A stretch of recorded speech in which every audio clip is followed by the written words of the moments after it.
Alright, Stephen. Bonang Poneroos. Pelog Poneroos. With the discs. As you can see, it has kind of a traditional stand. It's probably, I think the pots are like 18 inches from the ground. If you go from the bottom of the disc, stands, I think, like a foot. Whatever. I don't know. I can get the measurements for you. We have it documented somewhere else if you want it. As you can see, these bigger pots and all the pots on the bonang as well, they do not have anything to reflect the surface underneath or to reflect sound from underneath other than the floor. And I think you'll hear that it works out pretty good for the bigger ones. There's 3.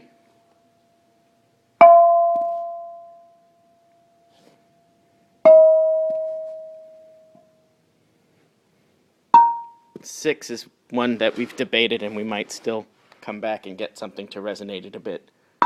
But that was the line we found on this, but everything lower. There's 7. Resonated pretty well. And then when we switch up to the top row, as you can see, under 2 and 3 we've put a plate probably about maybe 6 inches underneath, and that helps them speak. And then these higher ones, we simply tacked a piece of wood underneath the frame that the pot sits on so that it would resonate a little better, and that made a world of difference. I wish I had one without it so that you could hear it. And that's it, man.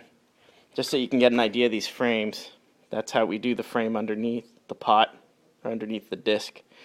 Works pretty well. And on the bigger ones, you just switch those bars that travel through to the outside. Oh, I don't think there's any on here. Let's do that. Oh, pitch 1 does. Can't fix that one-handed. Once you get into the bigger pots, the frame just becomes a bigger picture frame on the outside. Cut grooves so it can sit. The other issue we ran into a lot with these instruments was the, as you can see, there we go, especially on bonang, they overlap.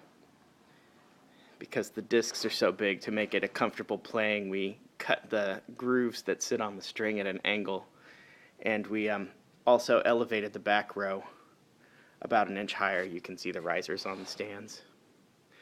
And that makes a world of difference. We noticed in measuring traditional bonangs that even though it looks like they're all the same height, the back row pots are actually taller by about 1 inch. So we just kind of replicated that to the best of our ability with the flying saucer method. All right, there you go. Hope that helps.